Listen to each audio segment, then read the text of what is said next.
disclosure out of the way here for you. So going to jump right in, read this risk disclosure, then we'll let you know a little bit about Daniels trading. So this material is conveyed as a solicitation for entering into a derivatives transaction. This material has been prepared by a Daniels Ag Services broker who provides research, market commentary, and trade recommendations as part of his or her solicitation for accounts and solicitation for trades. Daniels Ag Services, its principals, brokers, and employees may trade in derivatives for their own accounts or for the accounts of others. Due to various factors, such as risk tolerance, margin requirements, trading objectives, short-term versus long-term strategies, technical versus fundamental market analysis, and other factors, such trading may result in the initiation or liquidation of positions that are different from or contrary to the opinions and recommendations contained therein. Past performance is not necessarily indicative of future performance. The risk of loss in trading futures contracts or commodity options can be substantial, and therefore investors should understand the risks involved in taking leveraged positions and must assume responsibility for the risks associated with such investments and for their results. You should carefully consider whether such trading is suitable for you in light of your circumstances and financial resources.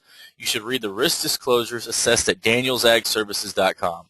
Daniels Ag Service is not affiliated with, nor does it endorse any trading system, newsletter, or similar service.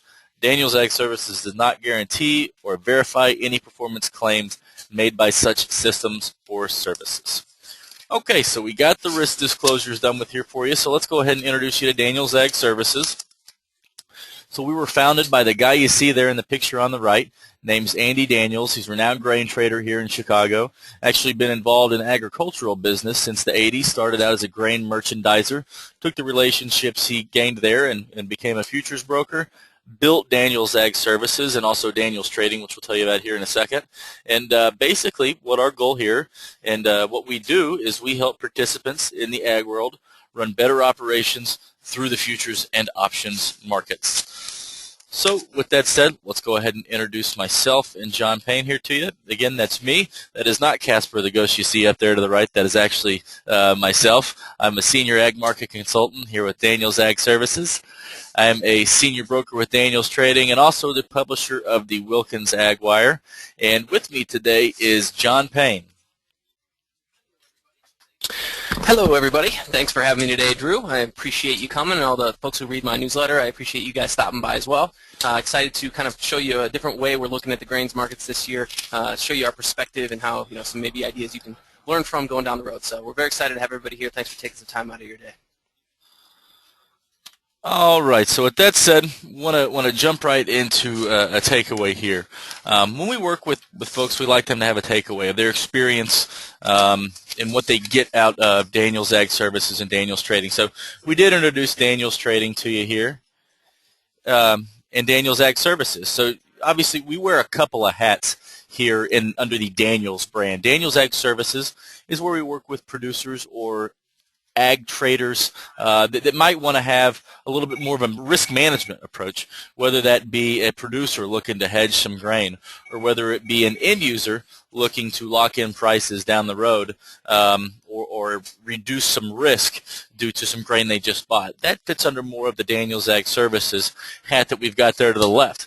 Now over on the right on the Daniels Trading hat might be a producer that, hey, the beans he's got to plant in the field aren't enough. He wants to go long a soybean contract and trade the markets. That's where we fit over on the Daniels Trading side, more on speculative. So we like to think that no wonder which hat you've got on here, we give you the flexibility to kind of choose the markets and trade them however you choose. So one of the takeaways that we like to have when people work with us, or the takeaway, is that Daniels helps me trade and market better because they know ags and give me the flexibility to use the markets however I choose. So with that said, let's go ahead and jump right into to the webinar here. So what are we going to cover today? Basically, what I'm going to give you here is a summary. You'll see something very similar to this at the end of the webinar. We like to tell you what we're going to tell you, then tell you what we told you, because we find that it helps you retain the information we're about to tell you a little better. So we believe that stocks to usage is key. It's a ratio that John is about to give you here in a second, and we believe it's very key to helping you understand what's going on in grain markets and whether or not this 2014 rally could continue or not. We believe that the 2014 soybean market is very similar to the 2013 corn market, and we'll give you the reasons why throughout this webinar. We also believe that open interest and price movement has a big correlation, and we'll go over that correlation for you here. And also, soybeans are a heavily inverted market. Corn, not nearly as inverted as soybeans right now. And that kind of goes back to the second point we got there with the 2014 soybean market being very similar to the 2013 corn market. So without further ado, as I told you, John's going to jump right in here to the stocks to usage ratio here for you and let you know what that is and why it is important. Thanks, Drew. Appreciate the intro there, and again, thanks for everybody coming. Got a few late attendees stopping in. Just wanted to talk here a little bit about what what we look at from a fundamental perspective, and what we think drives the markets. And certainly, you get these weekly WASDE or monthly WASDE reports rather, and they contain a whole myriad of information, and the markets tend to trade on them before you can really even interpret what's happened. So we've tried to figure out a way to break it down a little bit and just use one number to try to give us an idea basically of the structure of the market, and that number is what we call the stocks to use ratio. Simply is, like I said, our barometer for market conditions. It's not going to really tell us which way the market's going to go, but it might give us an idea for how inflexible the market's going to be to certain supply shocks or certain unknown events that are going to come along, as we know they will this growing season. So as we go forward here, you're going to find the stocks use number. If you guys are a Daniel's trading client, you can go over to the Grain Analyst website that we have here, and that's actually updated the second the USDA reports come out. So you can go and see that number, the stocks use number, along with all the other information that the USDA comes out with the very, very second it comes out. And if you hit that refresh button at 11 o'clock on the day of a WASDE report, you're going to see that all that information is going to be there. It's certainly valuable for a lot of people who like to trade the number. What does this number tell us? Well, we think it's a big driver for what farmers are going to be doing going forward as well. So, if the stocks usage are low, you're probably going to get a lot of planted acres that year in that market. So, we're hedging out years a lot of times with producers. So we need to kind of understand how the market's structured now and how that tightness or looseness of supply is going to affect farmer behavior. And doing that will allow you to maybe sell a market that's well out into the future, or buy a market that's close to the future, or vice versa. And this number we feel is what you want to use. So as we go forward here, you're going to look at the number. It's going to be one number. It's going to be percentage. If it's less than 10%, we're going to call it volatile. If it's greater than 10%, it'll be less volatile. Now, there's a gray area there. Certainly don't think 9% or 11% is going to change a whole lot, but when you get up into the teens, the high teens, you can really look at a market that can absorb a lot of supply shock, and when a market is really tight, down in the, say, 1 to 2%, 5% range, that's a market that really needs all of the supply coming on hand. So for this stocks-to-use ratio number, we have an old crop number, and then we have a new crop number. So the old crop number is simply what we have on hand right now compared to what we're going to use next year. And then the next year's number is going to be what we're going to have at the end of this year's harvest that we're putting in the ground now, compared to what we're going to use the following year. So just to understand that we're looking at two different numbers today. We're looking at the prices for stocks to use right now, and then the stocks to use number that's going to be for next year. So with that said, let's go ahead and move on into a graph here so you can kind of see what the stocks to usage numbers have done.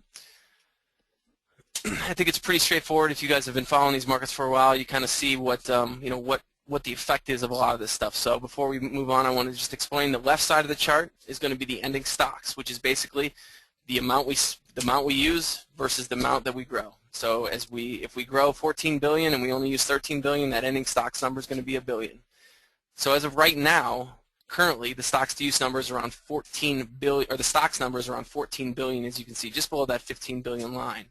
Now the demand has actually rallied a little bit in the last couple of months, so the stocks to use hasn't quite rallied as much as the ending stocks have, but we still have had an increase now to almost 10% on corn. Okay, so that tells us where we are right now compared to what we're going to be using this whole next year. So this will be affecting a lot more of the old crop price than the new crop price. So let's go ahead and take a look at those two lines, or the charts, I'm sorry, going forward here. So let's fast forward, or rewind, I'm sorry, all the way back to 2013 of a year ago, okay?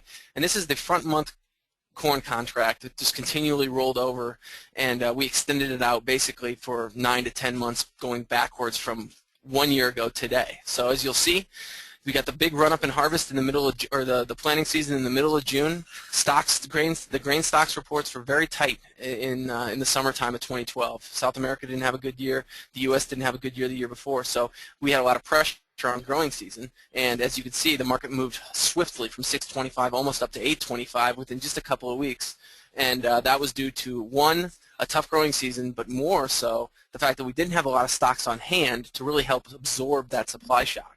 So like we'll say, see in the red there, the stocks to use was about 8% going into this big report 1 year ago. This March 31st report is huge. We get planted acres and we get the supplies. So we're going to have a big fundamental shift if the USDA would change things.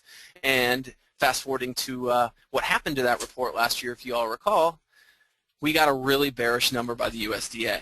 The USDA, I think, found almost 250 million bushels of corn in storage or on farm somewhere that, you know, added to the amount of grain we had on hand. And as you can see, if you recall, you know, as we go out into April and then June and July, we actually had a really difficult beginning to the growing season. It was wet, it was cold, farmers were really late in the planting. I think I had farmers in Iowa planting almost near Memorial Day for some corn, trying to get it into the ground. And you know, that kind of supply, or that kind of tough planning story, really should have pushed prices back up above those highs, but it couldn't.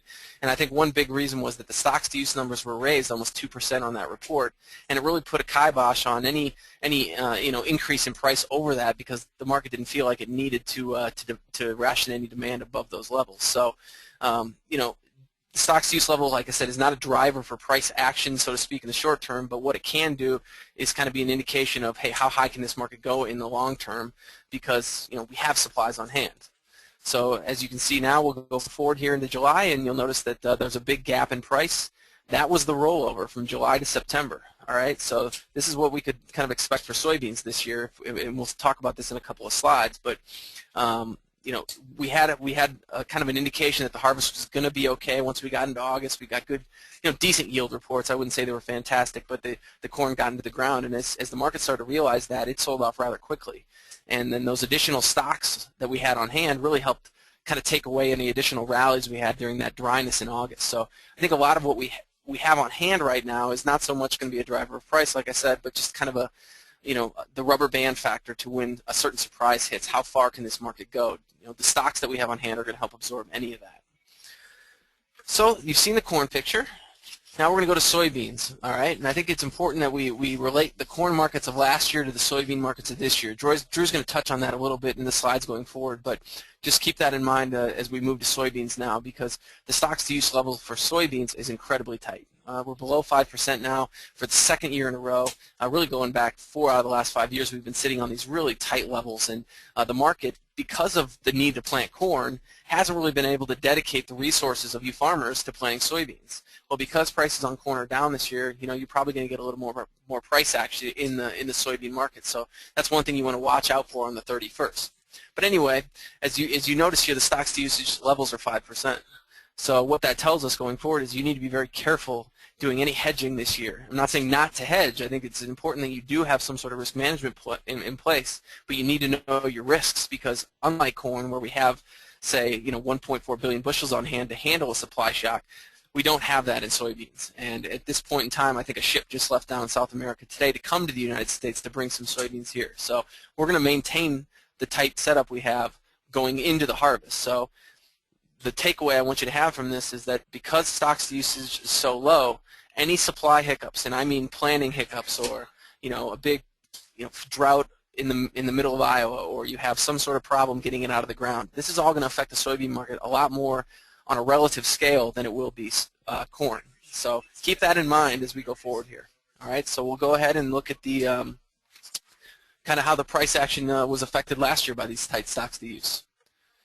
So again, we'll rewind a full year, and as you can see, the big spike up in soybeans last summer, 2 summers ago rather, when we went up to 18. I think we all can recall the stress on the market in that summer, and you know, subsequently did come off there in late 2012, but got into this sideways chop mode, just very kind of similarly to what we've done this year. Maybe not the same shape that we've had this year, but you know, on an amplitude level, you know, bouncing between 14 and 1525 for a few months. It's kind of the similar situation where we bounced between the high 12 area and the you know, the 14 area for the last couple of months. So same situation. We went into the USDA report. You know, market was bullish, tight stocks, and let's see what we got. Let's see what happened going there forward. So you can see the circled line there. That was the day of the report. It was a bearish report. I think they maybe found 50 million bushels on hand and did push the stocks to usage up a little bit here, but nothing like it was on corn. All right. So maybe the stocks to usage, I think, moved from 4.5% up into like the 5.3% level.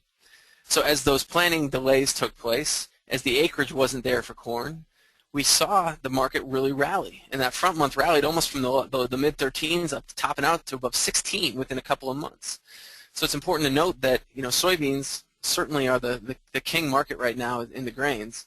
The stocks aren't there. Now, you know, we could have a bearish report on the 31st. If they you know, knock the market down, really take a look at that stocks to usage number. If it's still below, say 7-8%, I think it's a pretty good assumption that you can count on the market rallying back up to those highs, maybe even above those highs if we have a planting delay.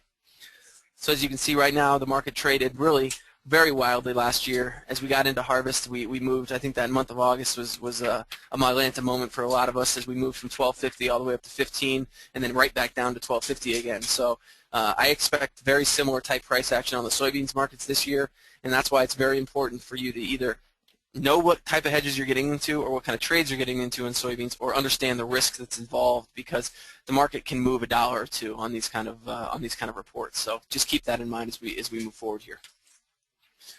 And that's you know, kind of an outlook of where we've been over the last, say, year. And Drew's going to take it from here and talk about where we might be headed starting here. All right, great job, John. Thanks for, as you said, giving us an outlook on where we've been and how the upcoming quarterly stocks report has affected the market in the past. I think it's always important to look at where we've been and how it can affect the market moving forward, and we'll actually get into some of that down the road with some seasonals, as John's going to tell you a bit when we get a little further along in the webinar here. But without getting too far ahead of ourselves, the next thing we're going to take a look at is where do prices actually go post-March 2014.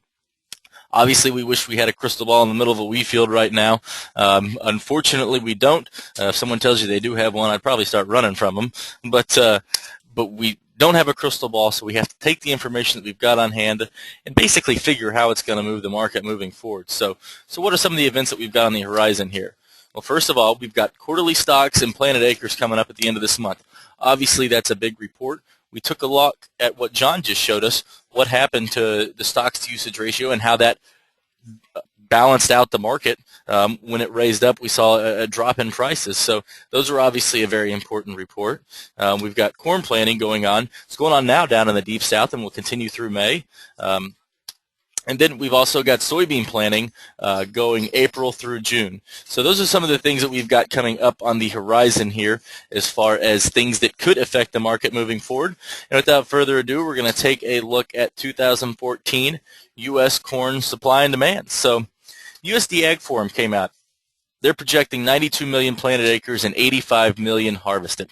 That's really not off what we're thinking. We're thinking it's going to be right in line with what the USDA Ag Forum came out with there, so we don't have our own projections based on that. It pretty much equals our projection.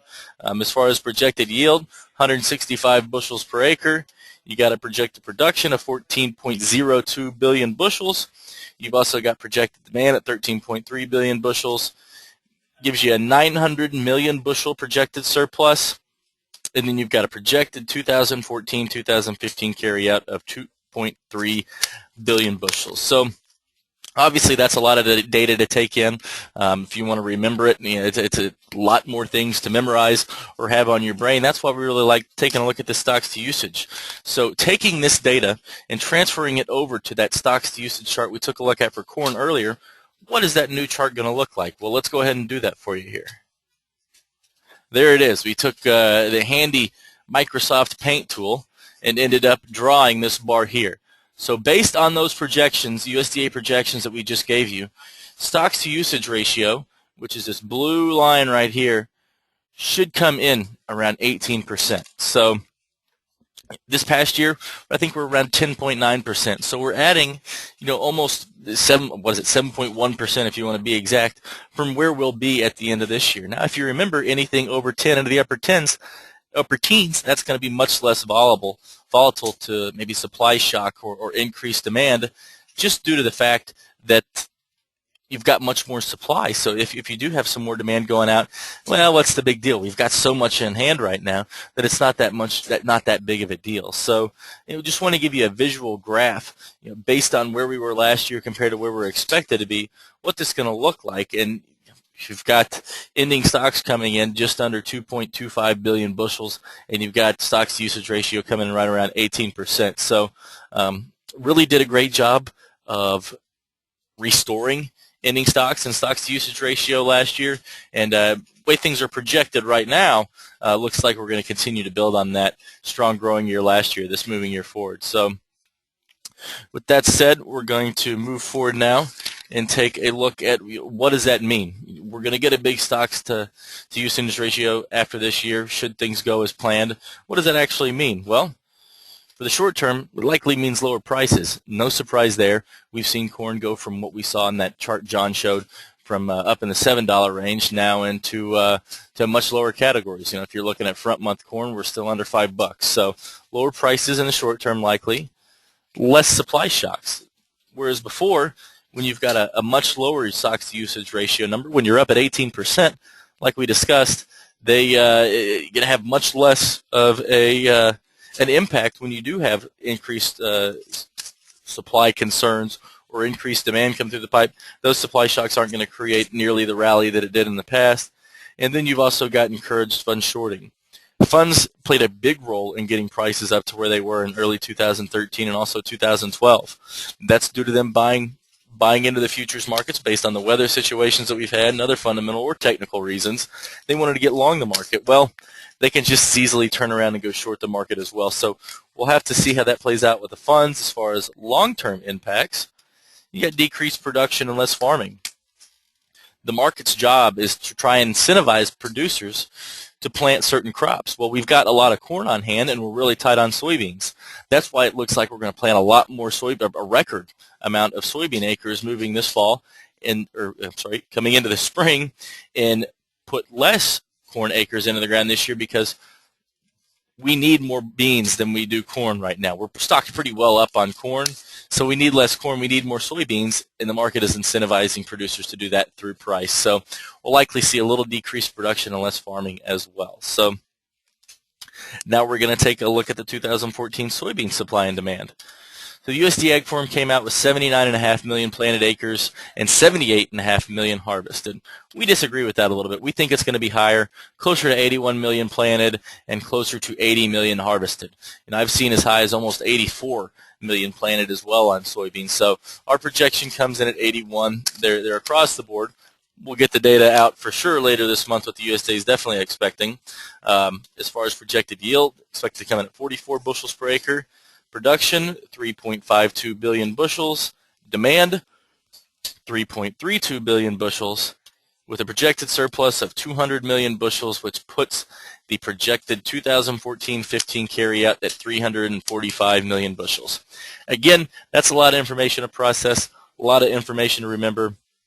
What does the stocks to usage ratio look like? Should we get this? What's that going to look like after the harvest?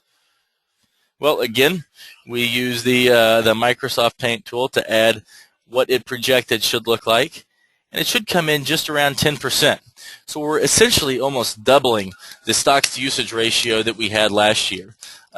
Again, we're right on that gray area, plus or minus 10, where a little volatility, maybe some less volatility, but should come in right around 10, which is doubling where we are currently. And, it'll be the highest stocks to use level in 9 years.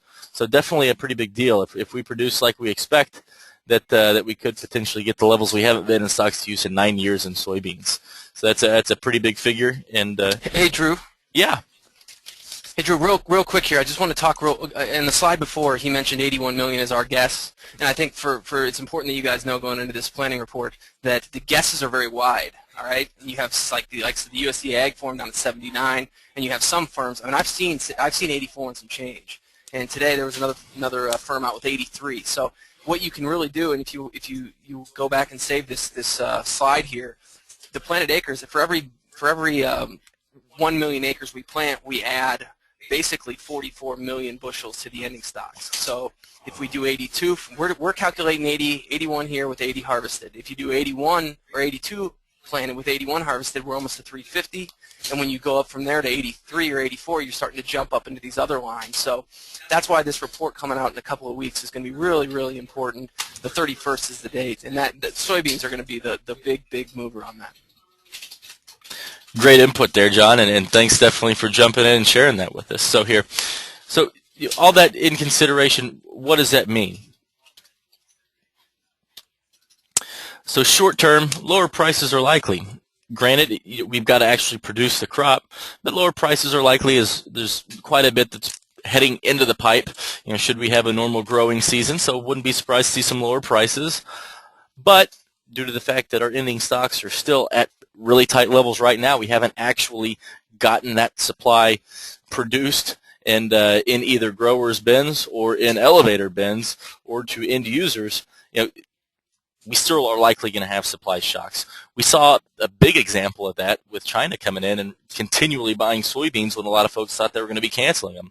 So granted, supply will continue to shock prices moving forward into this growing season. Also, we've got fund exiting. We're going to show you a chart here down the road with open interest and how long funds are. What's that going to mean if the funds do exit? How is open interest with these big players like funds that we're going to show you? How does that affect prices? So funds exiting could definitely have an effect on prices moving forward. Long term, similar to corn, less acreage. The market's job is to regulate and kind of let you know what is needed out there in the world. If corn is more needed than beans, then prices will reflect that. Well, if we do a great job of replenishing the bean stocks this year, much like we did corn in 2013, prices are going to be lower. You could probably see less acreage, maybe shifting over to another crop. Also, if prices are lower, are we going to see increased demand? China been a big buyer of U.S. beans for quite some time. Don't see that changing. We could also see some emerging markets increase their demand. We've seen a lot more demand in corn this year due to the fact that prices are lower. Long term, if we have the growing year we think we could have, definitely could see beans in more demand than they currently are right now, and then also increased crush as well. So with that said, we kind of gave you a fundamental background on things that move the market. These are all very fundamental supply and demand factors. The stocks to usage ratio is something very fundamental. It's taking fundamental numbers and giving you an actual percentage. So basically just sticking to the fundamentals up till now. Now we're going to flip it back over to John here in a second. He's going to cover technicals. So when I say technicals, I'm not talking about a MACD or some sort of indicator that someone's pumping that's the latest and greatest. These are more things like seasonal trends or open interest or curves that kind of show you whether a markets are inverted or not. And John's really good at that stuff, and I'm going to bring him in now, and he's going to go over some of this stuff with you.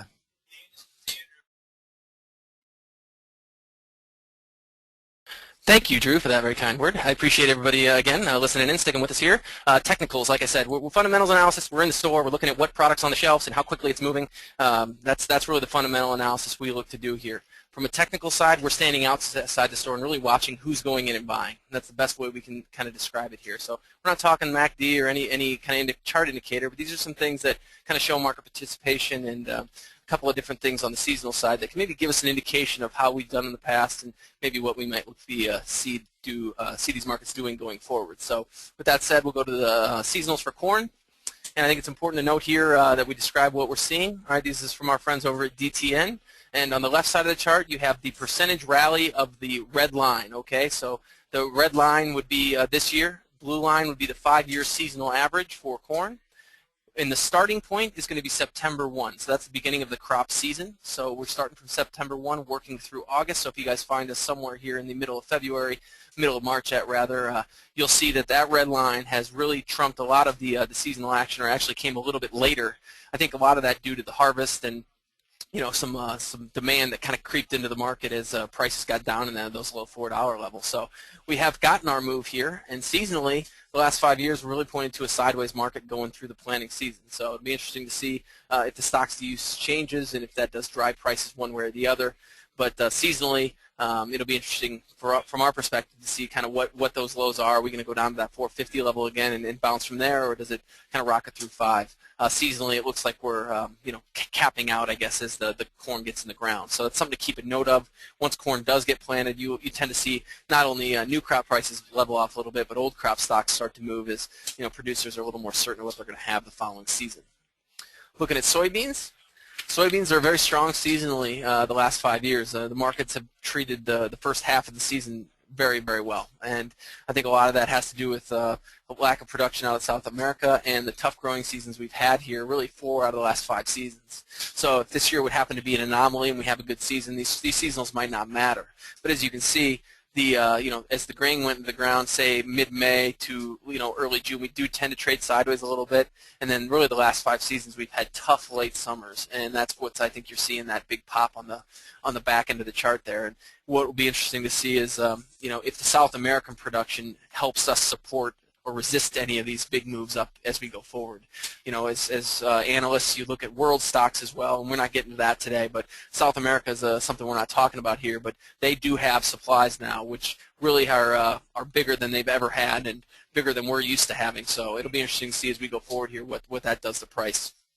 Next thing we're going to look at is going to be open interest. So anybody new to this stuff, open interest is simply the net position of a certain group of traders. And right now we're going to look at net large funds, or the money flow or fund flow that a lot of folks will talk about. And money is typically the driver of a lot of these markets. So as the traders buy, or as the big money and the investors buy, the markets tend to see price rallies. And when they sell, you tend to see prices sell off. So as you can see, kind of going back to the top of the graph there now is the dates. If you go back to say August, you'll notice we were almost 350,000 contracts to the long side. That's ETF traders, that's big hedge funds, and those who just simply own paper corn.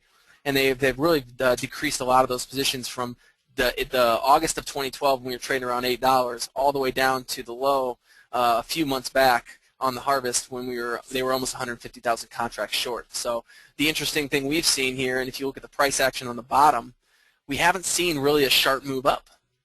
And we saw the move lower. We went from $8 down to almost $4 as the funds liquidated from 350 long down to 150 short.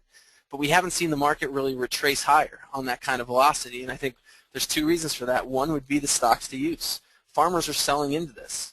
So not only are the stocks on hand being absorbed by the prices going higher, but you have new crop selling that's meeting this. So there's other classes of the CFTC that we'll track, and you can probably go out and see that a lot of the commercials might be selling grain at a pretty high rate here. So from a fund perspective, it really has to be a little bit of a, I don't want to say a downer, but you would have hoped to see, as the funds added almost 300,000 contracts here, that we would have seen more than a 50-cent rally on the new crop corn. And in my opinion, that really tells the story. That's a big indicator for, the market is in rally mode right now, and we're not seeing prices move. What's going to happen when it starts to get into a sell mode again, and when that story changes and all we're talking about is supply? Because you folks know those kind of events are going to come, and guys like Drew and I in our daily reports are going to start harping on that stuff over the next couple of months as we start talking about crops going in the ground and new production. Moving on to soybeans, you're going to look at the soybeans CFTC there. Soybean traders have really never been short the market. They did get long out to back in that 2012 period. We were out trading in the $16 range. $18 range, we were up almost 280,000 contracts, 260,000 contracts, and they took that down quite a bit. But because the grain really wasn't there, we weren't getting commercial selling adding to the downward pressure. So we did see that big break if you look back from June 13 all the way down to August 13. But because the stocks to usage was so low, farmers were buying back hedges in that period between August and September. And you didn't see a big fund participation increase. So it's interesting to see that the funds really weren't driving soybeans after the U.S. harvest last year, and they've just kind of started to get back involved, going back to the, the tight supplies that we kind of found that we had on hand after that August dry spell. So going forward here, it'll be really interesting to see if they do add to their longs, what that does to the price. And we're trading really up more 1450, 1430 right now on the July and the May contracts. And if they do get long, say out to that 270,000 level, our producers selling into that price action. So with the high open interest here, I think you can feel somewhat confident that the funds are kind of, I don't say tapped out, but they've got their chips on the table, and maybe they're hoping the farmers are going to join in the party and get long. So we've covered open interest and seasonals, and I hope you guys have some good takeaways from that. And the last thing we're going to touch on very quickly here will be the corn curve. And what I mean by the corn curve, I like to see on one single sheet where the prices are for each delivery period. So I've kind of identified the December points. Those are all the new crop prices. And from a farmer, I'm not in the business of scaring folks, but this should scare you. This kind of price action here, and the fact that the corn curve looks this cheap out, really shows that the supplies on hand are being estimated to be rather large, and we're probably looking to bring prices down to the point where we don't need 92 million acres. So where is that price point?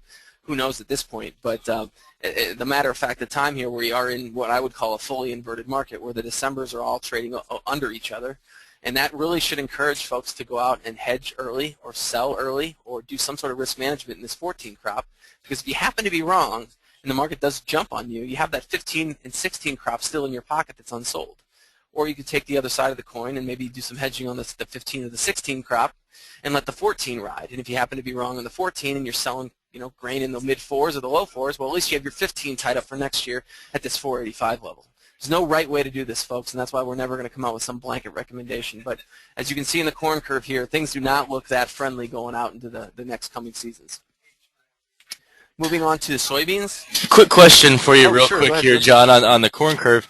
I find it interesting that maybe each one of these points that we're taking a look here is a different contract. So you might have March, May, July, September, and then going over here December. Well, March really trend up around May and July. Do you think that that's building in some premium due to the fact that, okay, what if we do have a planting delay like we've had in the past? What if weather is not ideal and we are planting corn into late May, early June again this year?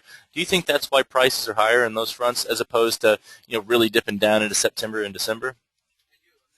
I do. I mean, I think that has a lot to do with it, but I think the farmer behavior is the indication of why this is looking like this. If we had done this report 2 months ago, you would have noticed that the December 14, where the December 14 point is identified, that was the most expensive December or the 2014 contract, meaning that July was all the way down in the mid 470s while we were trading in the 485 level for December 14.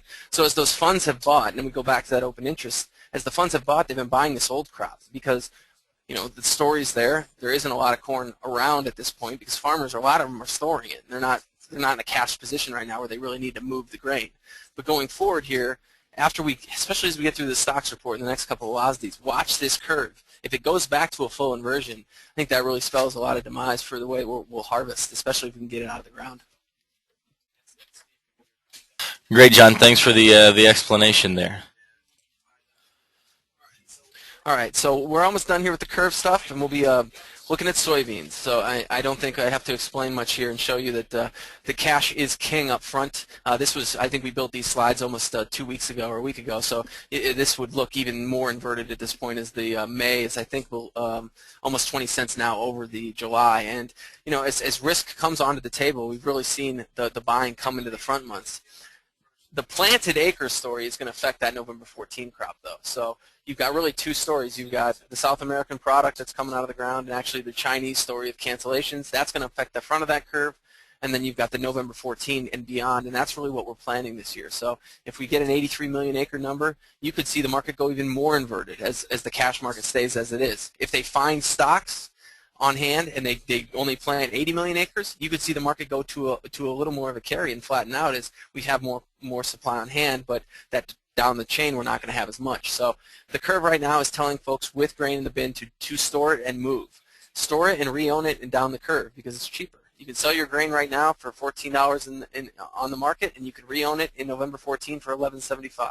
Now you're looking at a little bit of a different crop, but those are certain strategies that Drew and I are equipped with to help you guys as you go forward and easily make decisions and get involved in this stuff. So like I said, you look way down the chain at the 16 and 17 crops, and I think those markets really kind of price in a lot of what the expected supplies we're going to have on hand. And we're trading 10.75, so in my opinion, that would be an ideal price target for the November 14 crop going forward this year if we do get the acreage.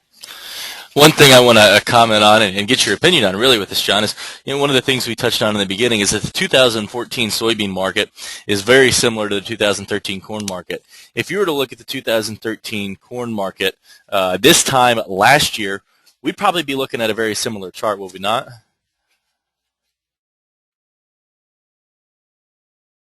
Absolutely. The corn market looked almost exactly the same. We were at a full inversion, and like I said, when we look back and we do this, when you all join us a year from now, and we're talking, March 20th in 2015, you're going to notice that you're going to have all these breaks in the continuous price charts. Meaning we're going to expire at like 13.25, and then the market is going to reopen in that front month, and we're going to be all the way down at 12.50. So the basis is going to reflect that, and so you folks can probably get a good idea who do market grain, or if you have some old crop grain on hand, go out and price and see what the elevators are offering for those deferred contracts. And nobody really got a chance to sell 750 corn and run it all the way down. But the market is an inverted market, is simply screaming for supply right now, and it doesn't have to continuously flow down to that 14. So the market's going to look a lot different if we have the acreage. And according to a lot of the analysts out there, we're going to get it. So I would look for this to flatten out as time goes on. Yeah, thanks for touching on that there, John. And I think one thing, too, is if you get rid of this little section right here, very similar looking chart for what we had over here on the corn curve. Absolutely. Great point. Take a look back at it there. So we'll just recap this real quick here, where we got corn and, sorry. So just to recap everything, corn and soybeans typically see this price flattening action, especially on the old crop as we get into the growing season. So keep an eye on that if you've got some grain in the bin or if you're long in the old crop months. We've had dramatic increases in corn open interest over the last 6 months or the last 6 weeks by the funds. Haven't seen much of a price rally. Certainly $1 is a lot, but nothing compared to what's been going on in soybeans. Soybean open interest remains high, still very, very high, and I think that can be seen almost as a bearish indicator as when the funds do want to sell. It seems negative price action. The corn market's inverted for now, but it'll be interesting to see what the planted acreage does to that. And the soybean inversions remain near a record. So cash is king as always. Take it away, Drew. Okay, I'm leaving one more thing out. Black swans. All right, so you guys know all this stuff. We could go through these numbers, know them all by heart. We could try to predict what's going to happen and get all the USDA data, but it doesn't matter. Some certain events happen and really take away, the edge we have as fundamental traders or fundamental analysts here. So the black swans for this year, I'm looking to watch out for. A lot of them you're probably aware of, but we'll run through some of them real quick here. First one's going to be the Ukraine and Russia. You guys are all seeing the wheat markets right now. As you can see, the stocks usage levels for wheat are actually pretty high right now, but because you have a weather story and you have this Ukraine-Russia situation going on, the uncertainty is causing a lot of these funds to buy, and that's what's pushing prices higher there. The next thing would be China. China's always going to be this big kind of monster of a ghost out there, and if they ever do fall, it's going to be a nightmare scenario for our markets, as China is one of the biggest buyers or the biggest customers of our product. So going forward here, China, anything negative that happens to them is probably going to happen, it force itself as negativity onto the corn and soybean prices, more specifically soybeans at this point in the season. Next would be the G8 default, very similar. Any of the big countries that go into default, Japan, the U.S. obviously with their problems, you saw what happened in 2008. That's pretty self-explanatory there. Argentina and Brazil, we kind of have just added these folks to the new black swans as new players on the grain markets. What they do and how they behave is going to certainly affect the price action for corn and soybeans. We now have 2 stores set up. So there's a Walmart and there's a Target. Before there was just the Walmart, and everybody came to the U.S. for their beans, and they came to the U.S. for their corn. We now have another big player in the game. So prices are certainly going to reflect that, but if they would happen to go away, or if we would happen to go away, or if anything happens with one of our, a big production country, you're going to see the markets rally on that or sell off if the news would bear it. The last thing would be weather, and I think you all know that nobody can predict the weather, so I'm not even going to sit here and try to do it. There's a lot of folks who are paid a lot more than me to guess on this kind of stuff, and even they don't get it right. So the weather going forward is going to be a driver for price. Going back to the stocks to use, these black swans are certainly going to have a lot more effect on the tight stocks to use markets than they are on the big stocks to use markets. So market like corn certainly might not have, it's not going to be completely, invincible to weather, but it's not going to be like soybeans, where if we don't have a soybean crop in this country, we're going to be sitting there with negative carryout, and that's where prices need to rally to the point where they scare everybody out of the market. So soybeans are certainly the one that you need to watch for that. All right, well, good deal, John. Thanks very much for giving us the technical outlook there and also the black swans. So now what's the overall summary? Again, as I mentioned in the beginning of the webinar, we gave you what we were going to talk about. We told you about it. Now we're going to just give you a little summary here. Stocks to usage is key. You can take a look and analyze all the different numbers you get from the monthly WASDs or the quarterly stocks report or the planning intentions report, how does that reflect what the expectation is for current year ending stocks and then projected 2014 stocks to usage? So stocks to usage is key. We believe the 2014 soybean market is very similar to the 2013 corn market. No surprise there. We talked about several different things throughout the webinar that gave you an opinion on why we think it's very similar. And also open interest and price correlation movement. If you took a look at the soybean chart, open interest has really been on the rise here lately. The market has followed. The stocks to usage is also very tight in that market, whereas open interest in corn, granted, has gone pretty high, and the market has trended upwards, just not as much. And that kind of goes back to the, I don't want to say supply shocks, because it's not really much of a supply-demand issue when funds pile in. But when funds add length to markets that are have a lower open interest, they tend to take the market a little higher. Whereas when you're looking at corn, where much higher stocks to usage ratio number, it'll still bring it along for a little bit of a ride, but it's going to get met with some more selling, because producers might be sitting on some grain for quite a while looking for certain price levels. Those are going to be hit, and you're going to have some selling into it. Whereas in soybeans, you might not have those actual stocks to sell, so buy, market goes higher, higher, higher. And then soybeans heavily inverted. We took a look at that chart. Cash is king, like John mentioned.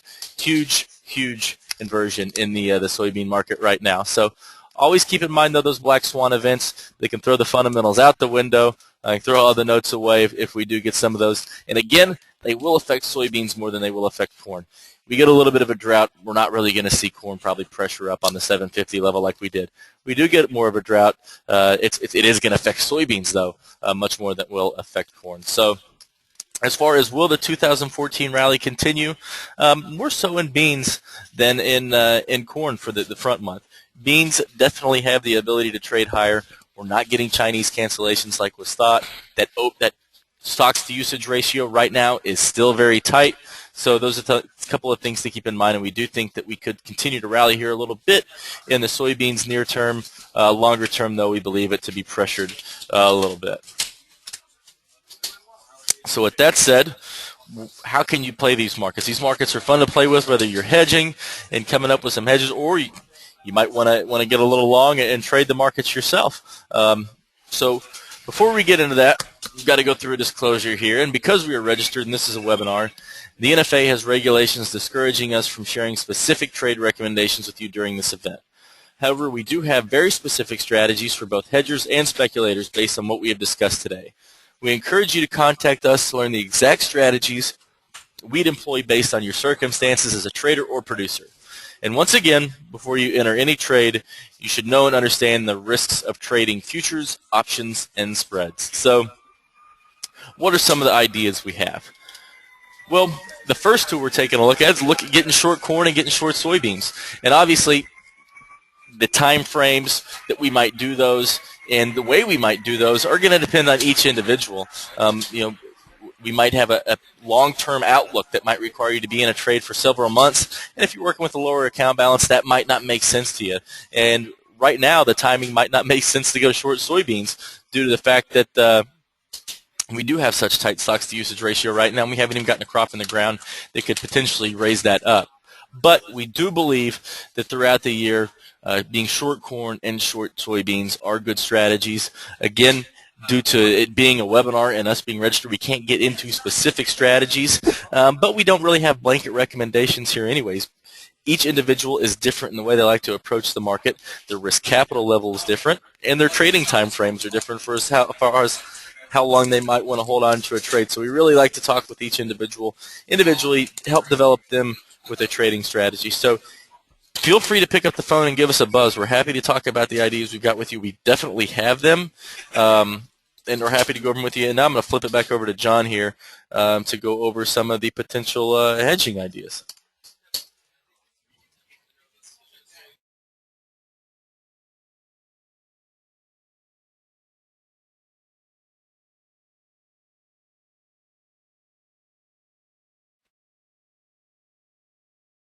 Sorry about that. I just muted myself. I was talking to myself there. Anyway, going forward here, if you're going to short soybeans, I think it's very important to realize that using the call strategies out there, using some sort of protection long term, is going to help you if we have a spike.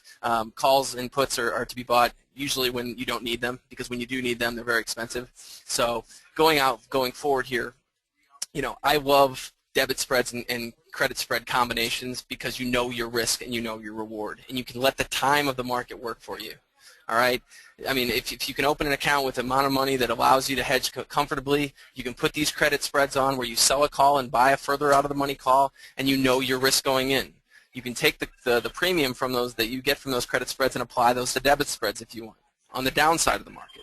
Another example of a short soybean play I really do enjoy, I think it could work out well for folks if we do have a tough season, would be if you're sitting on cash grain and you're a little nervous on the soybean side, move your cash soybeans and maybe look to re-own the market down the curve where it's cheaper.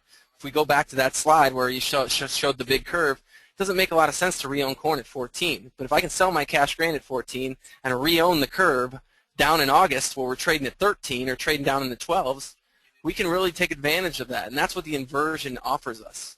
Meaning, and thanks, Drew, for bringing that up, you can sell your grain here at the top.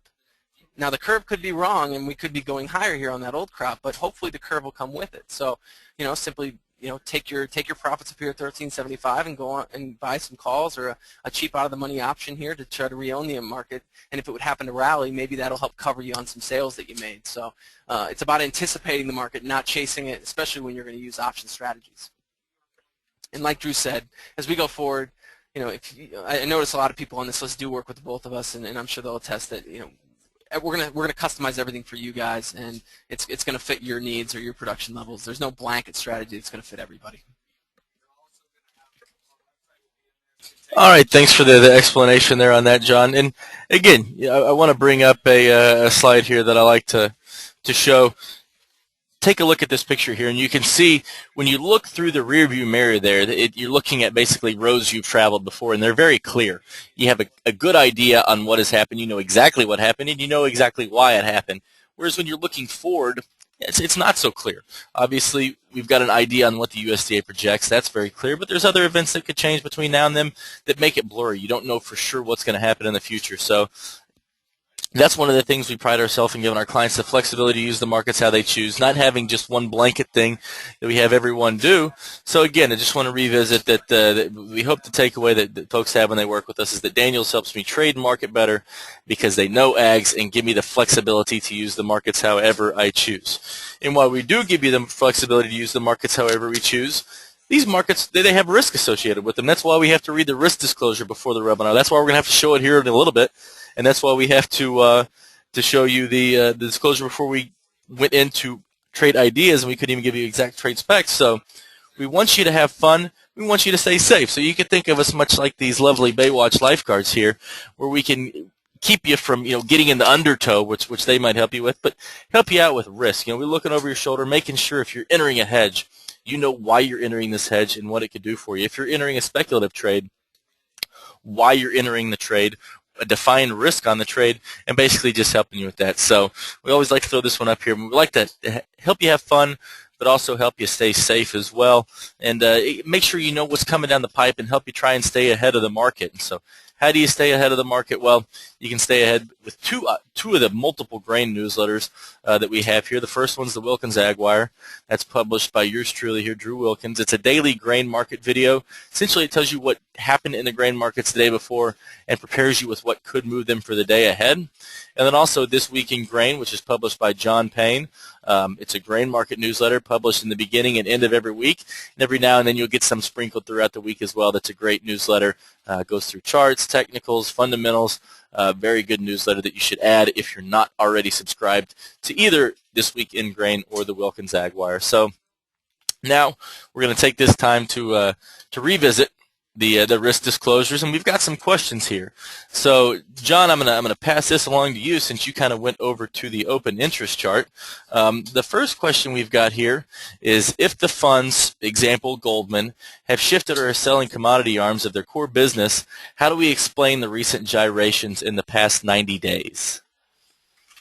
That's a really good question, and I think it's important to understand why they've sold those commodity arms of their business. A lot of what's happened in the last couple seasons have not been due to price action. It's due to the fact that the Dodd-Frank law is requiring them to do so, meaning they can't take the Goldman being just one big bank or any big firm like that being one big bank, they can't use their big bulk of cash for all the same different things. They have to, there's different regulations now that are set up. So because maybe, they're now, I think they're now listed as a commercial bank rather than an investment bank, they're having to sell off a lot of their more risky endeavors. But it doesn't mean that they're still not involved or still wouldn't get involved if those would become profitable. It's just simply they're being regulated out. So because Goldman isn't the ones pulling the trigger there are other people doing it. I mean, we work with a lot of funds here, a lot of big managed players in the game who do buy massive amounts of grain on the paper, and I'm sure they're still sitting out there around the world. Yeah, and one thing I want to touch on that as well. When they're talking about exiting commodities, a lot of what they're doing is they're actually exiting physical, where they've been holding and storing lots and lots of physical product, whether it, not necessarily corn, but maybe, I know there's a big story out around how much aluminum prices have gone up, and we're actually introducing an aluminum contract, I believe, in May. So they were stockpiling aluminum, also almost controlling the aluminum market. So that's more the thing that they're exiting as far as commodities go. As long as it's profitable for them to trade, and will likely continue to see the fund have an influence over the commodities. But that was a good question there from Matt, and we've got another one here, and it's how do you find short-term versus long-term? And that's a good question, Alex. Typically, when we were referring to short-term versus long-term in this webinar, short-term would be anything pertaining to old crop, basically up until September for corn, November for beans. Since September, really, since the South has become such a major player in the corn market nowadays, where it used to not be as much. September is really kind of considered pretty much new crop for. That's why we saw that corn graph fall out. Pretty much new crop now.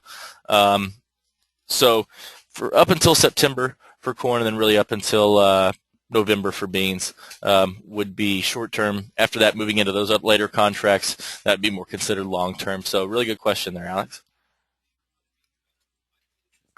John, did you see any questions over there on your end?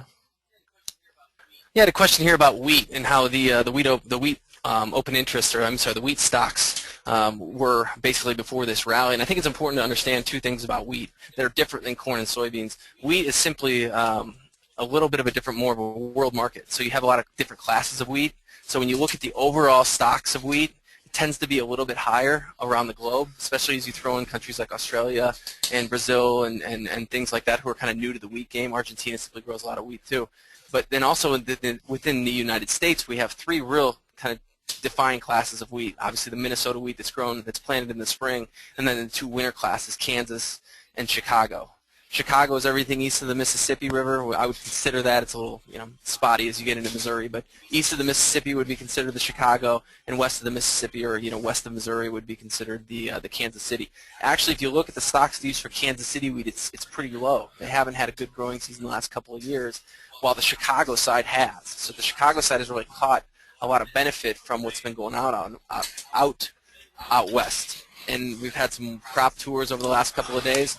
You've got big, dusty, wind-blown storms that are catching the mainstream media news, and you throw in the fire that's going on over in the Ukraine, and you've got kind of two stories that are pushing a lot of producers who had sold the market out. So I think that's important to note. That's why we do watch open interest. If corn open interest was negative right now, I would be a little bit more, I don't want to say nervous selling here, but because we've got the open interest on corn where we are, and the stocks are there, and we really don't have much other than planting risk right now, I have a hard time believing that without some USDA-inspired rally, the market's going to move up on its own. I think the market's going to continue to see selling here, especially as that December 15 stays low. And that might be your trigger, folks. Keep your eyes on those deferred contracts. Everybody tends to watch the front month. You can learn a lot by watching down the curve. All right, well, good deal. Well, we're coming up on our hour mark here, so we're going to have to end it. I don't see any more questions coming across, so really like to thank you for attending the webinar. Again, you'll get an email. It'll have links to my newsletter, John's newsletter, as well as a recorded version of this webinar if you want to watch it again, if you might have missed something. And, of course, feel free to contact us at any time if you want specific trading strategies or just to talk about working with us here over at Daniels Ag Services. So thanks for attending today, and trade and produce well. Thanks a lot, everybody.